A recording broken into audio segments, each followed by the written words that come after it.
crooks. From Canva to Optus and even Medibank, millions of Australian customers have had their personal info leaked onto the dark web, leaving them really vulnerable. It's a scary place right now. Jackson Henry is someone who knows the importance of online security. At just 16 years of age, he hacked into the United Nations as part of a competition. Now that he's finished high school, he's one of the many ethical hackers working to prevent cyber criminals from stealing our data. OK, this is so interesting. Yeah. Ethical hacker Jackson Henry joins us live to tell us more. Hello. Hey, how are you? And you're just 18. 18 now. 18 years of age. Hacking into the United Nations. Wow, what a big deal. How difficult was that to do? Because you did that like way back 2 years ago. You were just 16. Yeah, a few years ago now. So for context, the United Nations operates a vulnerability disclosure program where they invite hackers to come and poke at their systems and see what they can find. So jointly with a few others, we had to go see what we could find. And yeah, a couple hours later, stumbled across a pretty severe vulnerability, but reported it, gotten it fixed, and yeah, it was a win-win. A couple of hours later, just a couple of hours. Wow. You're now working as what we call an ethical hacker. Describe to us what that is. What does it mean? Yeah, so I'd say the role of an ethical hacker would be to emulate the tools, the techniques and the overall mindset of a malicious hacker, but in the hopes of finding vulnerabilities before they do. So it's a sort of constant push and pull between the good guys and the bad guys to see who can find the flaws first. So you finished year 12 last year. You haven't gone to uni. You're actually working now for a company which offers cybersecurity, I guess. Is that the idea? Yeah, so Australia's largest cyber company, CyberCX. So left high school, got bored, and was lucky enough to join their company. So yeah. Wow, because you're good at this stuff. Wow, now, in the movies, what happens here is someone from the dark web comes and offers you $100 million to go over there. Is that something that's in your... I mean, not that you're being offered money to do that, but in your space, is that a common movement? Is it, because that's where people would come to find people like you. Yeah, no, I'd say certainly sort of ransomware groups and cyber criminals congregate within the dark web, but there are nowadays, like we said, ethical hackers and a lot of professionals who are now realising that this is a profession, this is actually a career, and going to the good side, so to speak, and working ethically. Now, it's lovely to see you in a beautiful suit, nice boots, because I thought you might come in here in a hoodie. Like a dark hoodie. You know, in the movies? In the movies. That you're in dark rooms, you wear dark hoodies. I don't know if it's the movies or just the overlay that we run every time someone gets hacked. Is that what it's like in reality?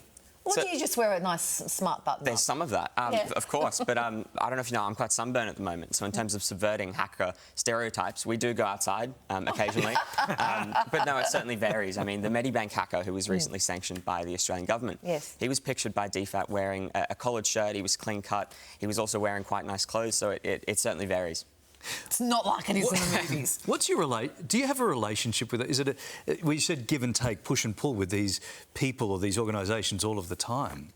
Is there a connection? Do you know what I mean? I mean, how do you... They know who you are, you know who they are? Yeah, we usually operate in silos, but certainly we're watching what tactics and sort of what the initial access vectors are and how they're hacking into organisations. And when we understand how hackers operate, how they break into systems, we're well equipped to defend organisations and also try and find vulnerabilities before they do. Wow. What are your tips to stay safe online and prevent being hacked? Because Larry's password on his is like Chase Australia. Now, I reckon you could guess that. Or Price is Right was your previous one. Previous one, yeah. Well, give us some tips, because I don't think that's a good password. Yeah, so there's three top ones, like you just said, using complex but also unique passwords. So using different passwords for every account, making sure the passwords that you are using are complex. Also enabling multi-factor authentication. So worst comes to worst, hackers do get your credentials. There's that second layer of defence. Yeah. I was going to use the password Kylie, but she's way too complex. What should you do? And this is a problem for so many people now. What do you do if you've been hacked and someone else has got your data, got your stuff? What do you do?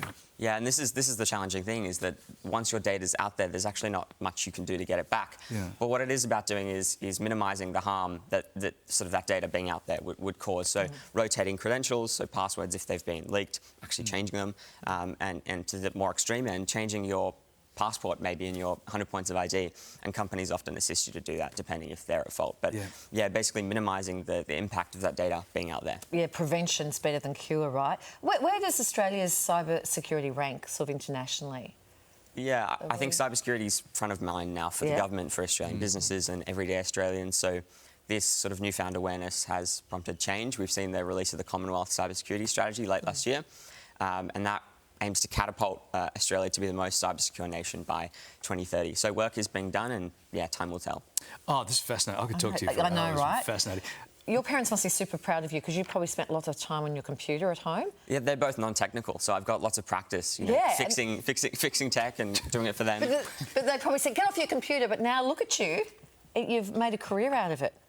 When you How say cool. super proud, he's probably been hacking their bank account since he was 12. He didn't deny it. He didn't deny it. So great to see you. Be careful in the sun. It's great. I could honestly talk to you for an hour. This is fantastic. Thanks, Good luck with Jackson. everything that's going on. All right.